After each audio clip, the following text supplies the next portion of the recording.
Então, boa noite a todos. Estamos iniciando a gravação aqui da nossa aula. Hoje nós vamos falar de ADPF. Eu vou abrir aqui já o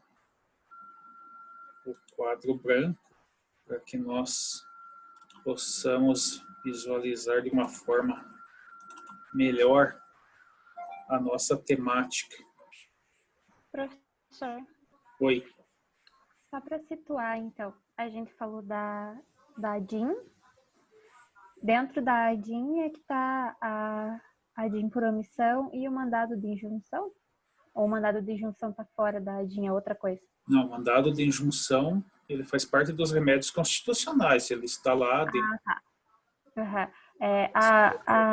habeas data, né? Certo. Só A ADC a gente não falou ainda, né? ação declaratória, ADC, não foi falado, né?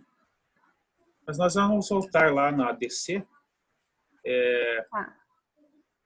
Ela foi falada por cima, a gente vai entrar no estudo mais detalhado dela. Hoje a gente vai falar da ADPF, tá?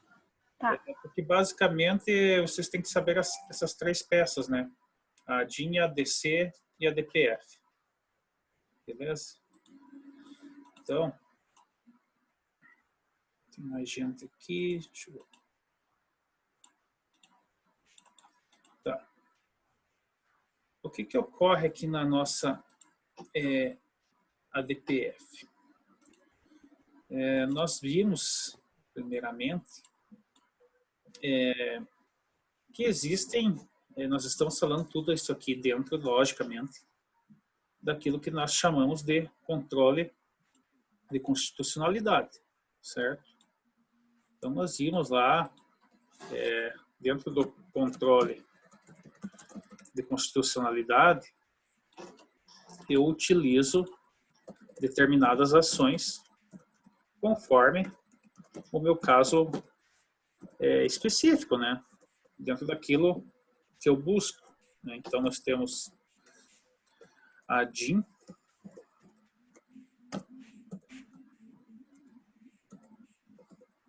a ADC, né? Ou a ADCOM, ação declaratória de constitucionalidade, e o que vamos trabalhar hoje, que é a ADPF, famosa arguição, descumprimento de preceito fundamental. Quem não for fazer pergunta, por gentileza, feche o microfone. Está dando microfonia aqui. Vamos ver. Tá. Então, o que ocorre? Nós já vimos aqui a utilização da DIN, né? Então, a DIN eu busco o reconhecimento de determinada lei ou norma é inconstitucional.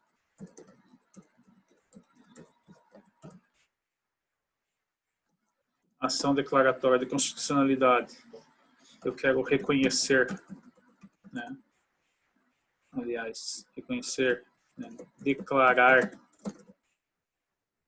que lei ou norma é constitucional.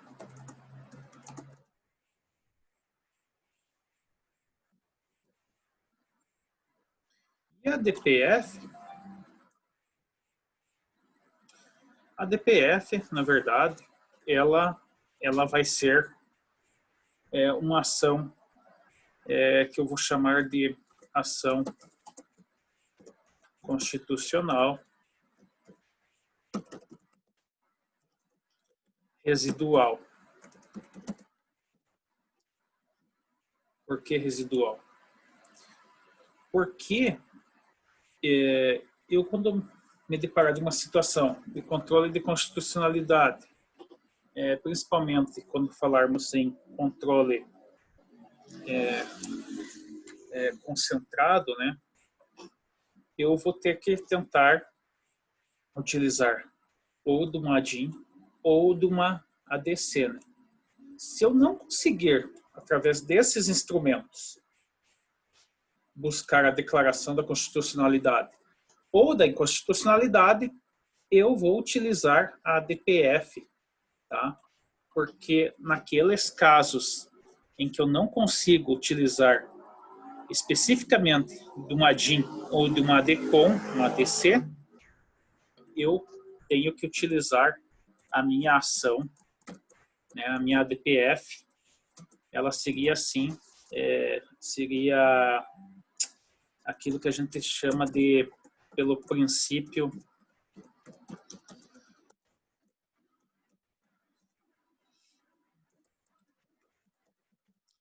da subsidiariedade, né? Então, se eu não consigo, através de uma ADI ou uma ADC,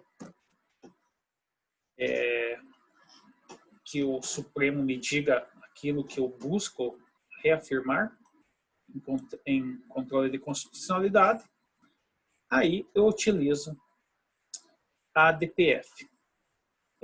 O que é a ideia da DPF? Aliás, primeiramente, qual é a definição legal de preceito fundamental?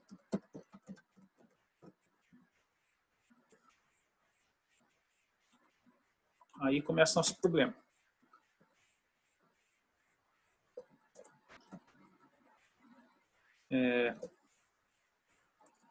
Na lei, não há uma definição do que seja o tal do preceito fundamental.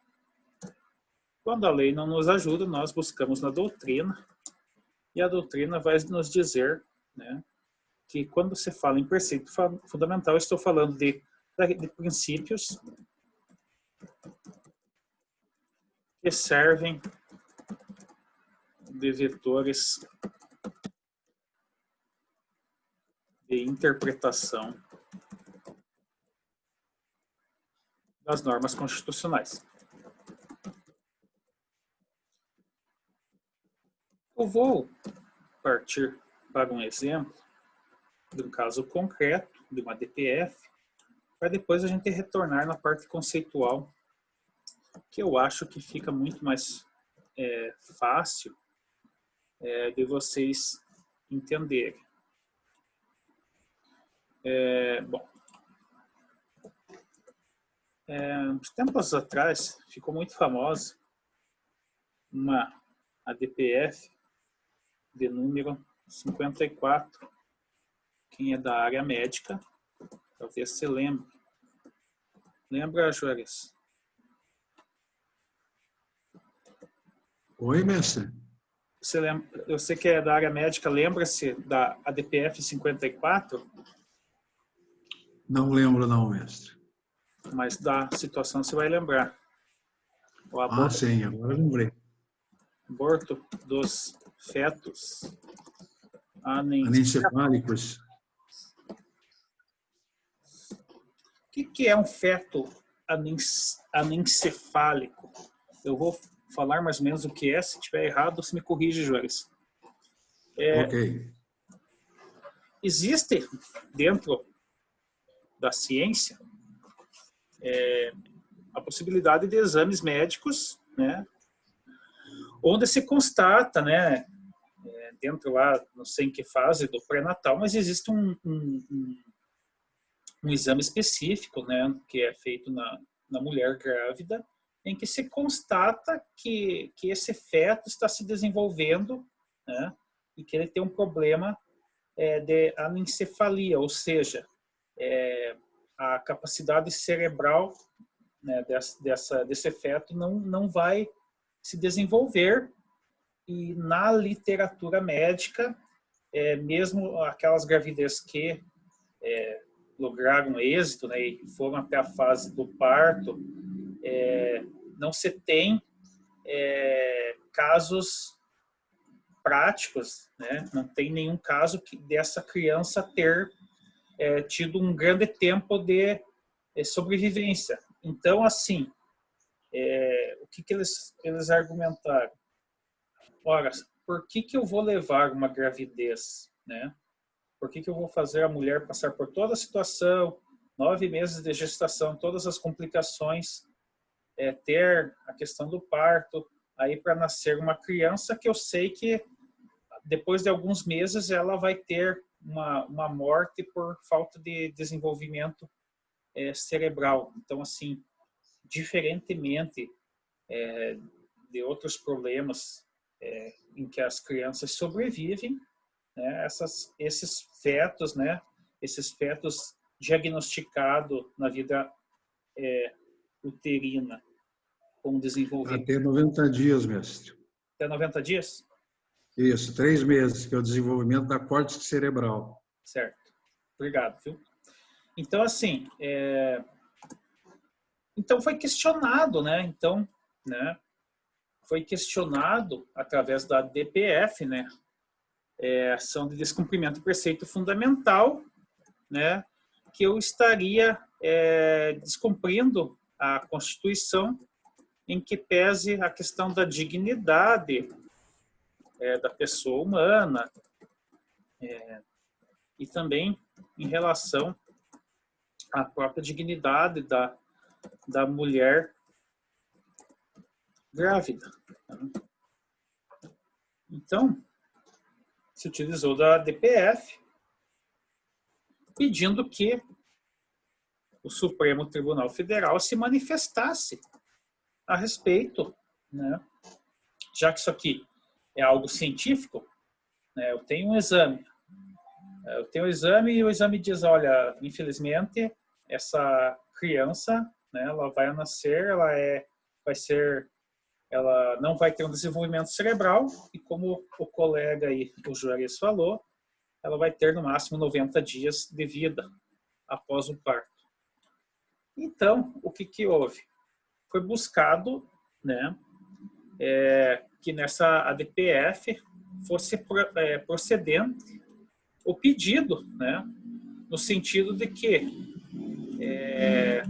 toda aquela criança que tivesse, né, toda aquela mãe que tivesse numa condição semelhante, tivesse a possibilidade legal de autorização, né, do aborto. Por quê, pessoal? Porque o nosso Código Penal brasileiro ele só permite o aborto em 2 hipóteses. Lembram de quais? Estupro e quando o feto coloca em vida, coloca em risco. Perigo de vida a mãe. Então, assim, o fato de ter um feto anencefalo não coloca em vida o perigo da mãe. Então, com essa decisão, né, que foi procedente. No caso, mesmo, perigo de morte. Melhor, né? O termo correto na área, todo mundo fala perigo de vida, mas é perigo de morte, não de vida. Tem lógica. Se ela continua viva, ótimo. Eu não sei o que é mais perigoso, né? A vida ou a morte. É pleonasmo, né, mestre? Todo mundo fala. Vamos lá. Mas então, o termo técnico médico é perigo de vida, de morte, desculpa. Tá bom.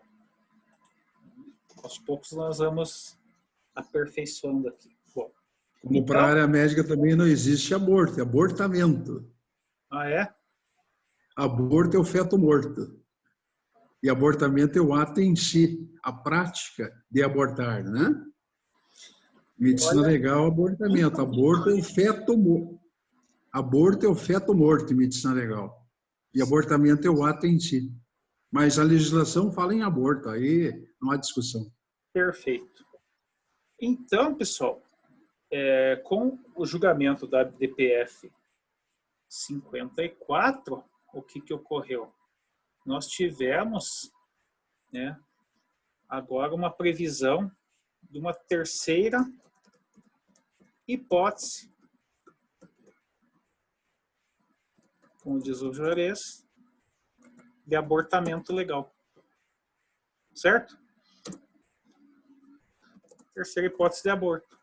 Certo. O que ocorre, pessoal? Bom, a primeira consequência disso, tá, é que eu vou ver aqui na DPF que nós temos questões muito parecidas com a DIN. Então, primeiramente vamos falar aqui da questão dos efeitos, né? E um dos primeiros efeitos é o nosso famoso erga omnes, ou seja, se aplica a todos, né? Então, assim, o que ocorre? A partir que eu tenho o julgamento dessa DPF 54, eu não preciso mais, né, ingressar com uma ação judicial. Né? O que ocorria? Ocorria várias ações judiciais de pessoas que passavam por esse problema, em que a mulher estava tendo uma gravidez de um feto anencéfalo. Então, evidentemente, existem pessoas que vão ter uma carga religiosa muito forte e simplesmente vão levar a gravidez até o final, por achar que é pecado ou alguma coisa do gênero. Essas pessoas, tudo bem, né? Vão ter lá, vai nascer a criança, né? Como diz o Juarez, 90 dias depois, no máximo, a criança, infelizmente, vai entrar em óbito. Essas pessoas tranquilo, né? Mas o que incomodava? Incomodava as pessoas que deixavam de lado um pouco essa parte da religiosidade e a ideia de gerar aquela criança, conviver com a criança e saber que ela ia morrer, né, gerava mais um incômodo do que propriamente uma alegria. Então, essas pessoas buscavam no judiciário garantir, né, esse direito fundamental, né, o direito à dignidade, né? Então, vocês principalmente as mulheres da sala que são mãe, devem imaginar, né, a dor, né, que isso deve ser para uma mãe, a dor de saber, né, que seu filho tem 3 meses de vida após nascer e que ele não terá um desenvolvimento cerebral. Ou seja, praticamente ele vai ter uma vida vegetativa já no parto. Então, essas mulheres, elas iam até o judiciário, né, entravam lá na primeira instância e provocavam o juiz para que ele desse uma liminar, né, uma sentença, para que legalmente um profissional da área de saúde, um médico, pudesse proceder ao aborto, né, sem utilizar, evidentemente, da clandestinidade. Tá? E daí o que ocorre, né, que nós temos aquela história, né, que cabeça de juiz, né, ninguém sabe o que vai sair dali, né. Então, cabeça de juiz é um negócio assim, ó, cheio de interrogação, tá? Você nunca sabe o que vem. Dito isso, né, nós tínhamos sentenças extremamente legalistas que, por falta de previsão legal, né, elas ficavam presas ao Código Penal brasileiro, né, e negavam a possibilidade do aborto. Outras sentenças de juízes que não apenas leem o texto legal, mas têm a capacidade interpretativa e integrativa dos anseios constitucionais, eles, neste caso específico, concediam a possibilidade, né, autorizavam que o aborto de uma criança anencéfalo fosse feito. Tá? Então, eram tantos casos e uma demanda tão grande, né, que um dos legitimados lá levou o problema ao Supremo Tribunal Federal e nós tivemos notoriamente o que ficou chamado de ADPF 54, né, a numeração dela, e o Supremo Tribunal Federal entendeu como legítimo. Tá? É legítimo o aborto de fetos anencéfalos. Ou seja, atualmente, toda e qualquer gestante que tiver o diagnóstico que aquele ser que ela está gerando é um caso de feto anencéfalo, ela pode solicitar que seja feito o procedimento, né, do abortamento, como nos ensinou o Juarez, né, o abortamento desse feto, sem precisar ir até o judiciário. Por quê, pessoal? Por causa desse primeiro efeito aqui, chamado erga omnes.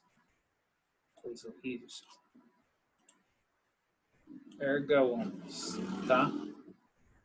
Então, eu não preciso mais provocar uma nova decisão. Eu pego aqui a DPF, né? E com base na DPF, eu administrativamente, né, lá no hospital, né, você, no caso, a mulher que está sob a gravidez, vai assinar a papelada lá, dizendo que ela quer que ocorra esse aborto, né, ainda na fase da gestação, né, da vida uterina, para que não leve-se adiante, né, uma vida que, né, tem os dias contados, tá? Aí, aqui, né, evidentemente, que vai ter toda a questão moral, religiosa. Então, isso aqui dá para nós abrir um debate aqui e a gente não vai chegar a conclusão alguma, né? Então, vão ter pessoas que vão defender que, ainda que seja uma vida limitada, pelo menos o feto vai viver 3 meses, enfim. Então, aqui é difícil a gente discutir isso, porque nós não vamos chegar num denominador comum.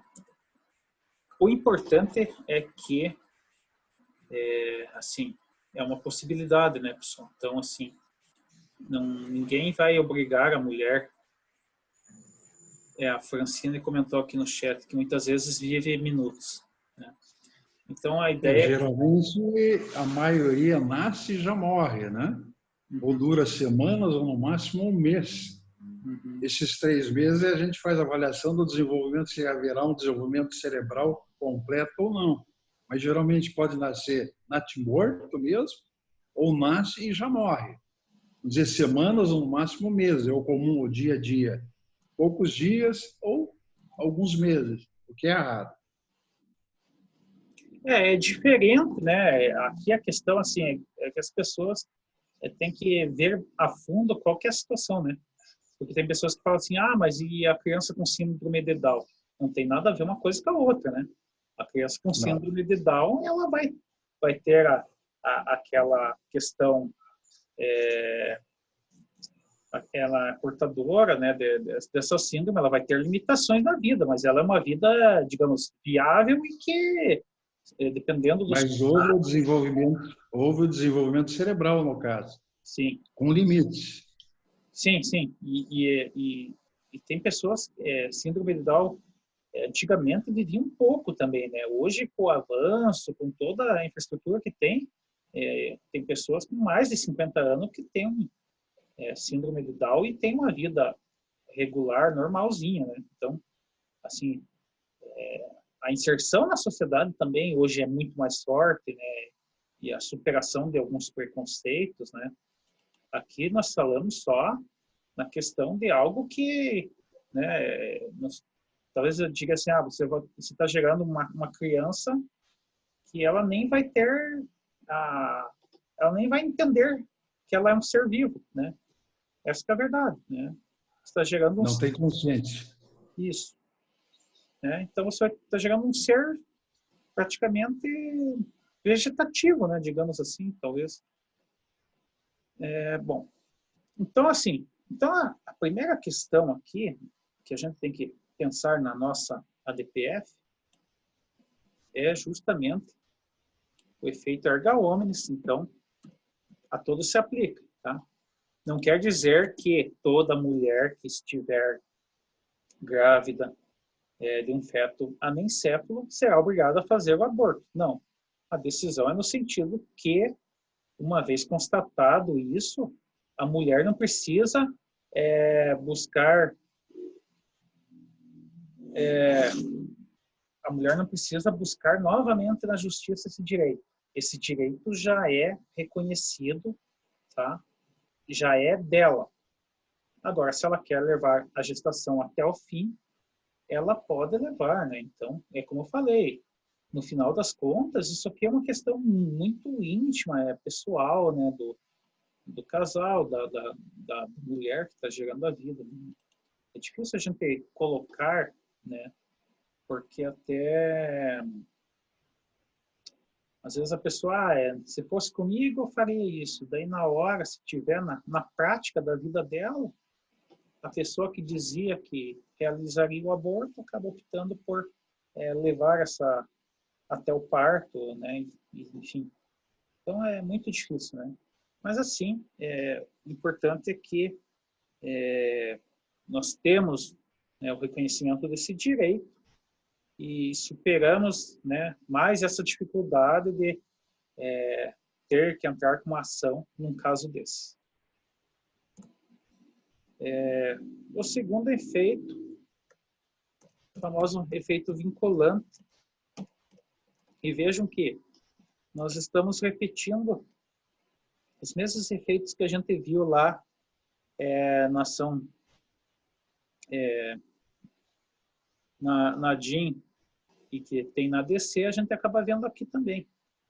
Então, efeitos vinculantes em relação ao poder judiciário, né? Então, todos os tribunais,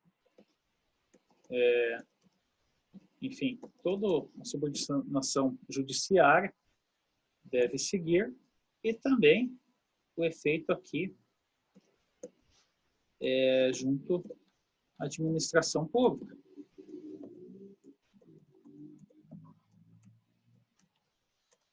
Não é? Então, essa vinculação de uma ADPF procedente.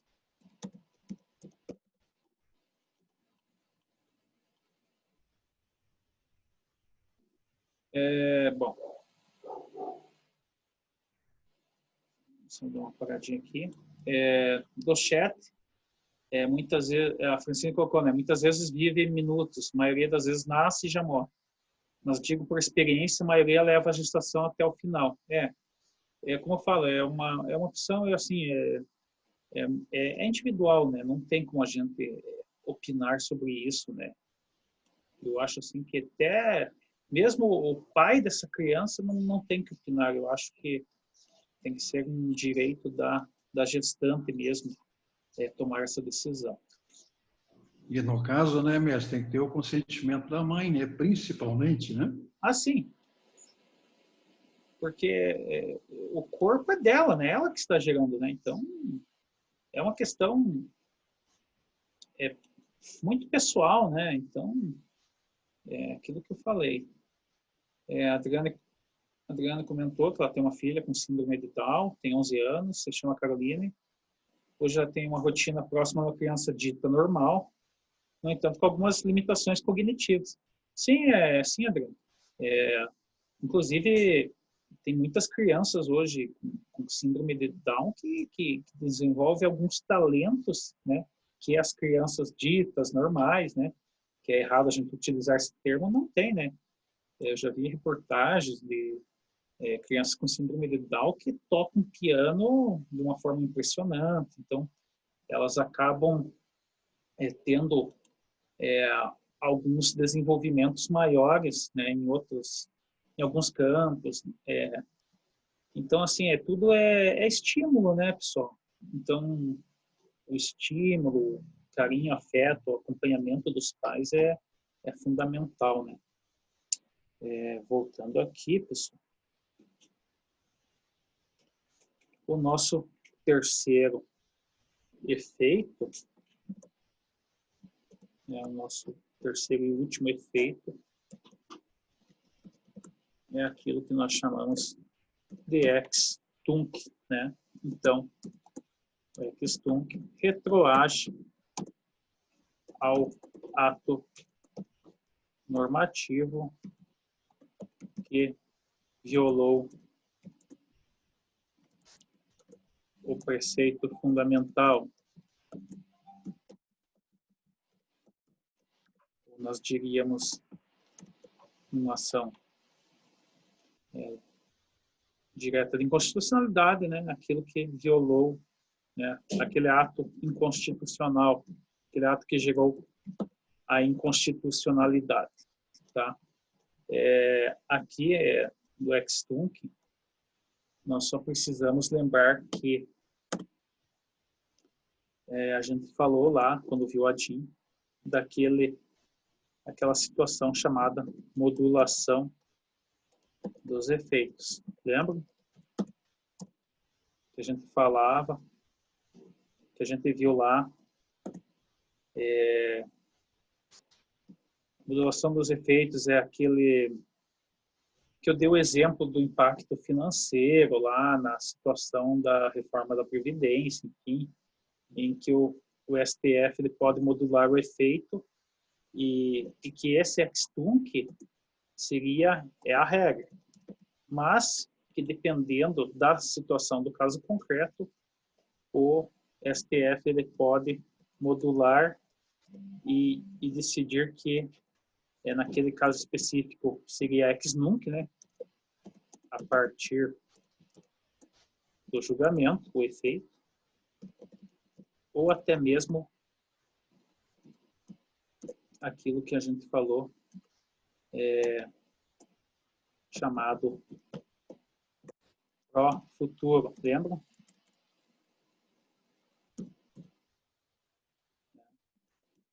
Então, eu julgo hoje, fica pró-futuro, eu julgo hoje, 20/5 de 2020, mas como ele vai incidir no impacto, digamos, financeiro, eu julgo hoje 20/5, dizendo que essa decisão tem efeitos a partir de 1º de janeiro de 2021. 1º de janeiro de 2021 é uma data futura. Então, essa é a questão do pró-futuro. Vai cair aqui, pessoal. Eu vou desligar aqui e vou dar 2 minutos, 3 minutinhos para vocês irem no banheiro, tomar uma água e a gente já retorna com o novo link. Até daqui a pouco.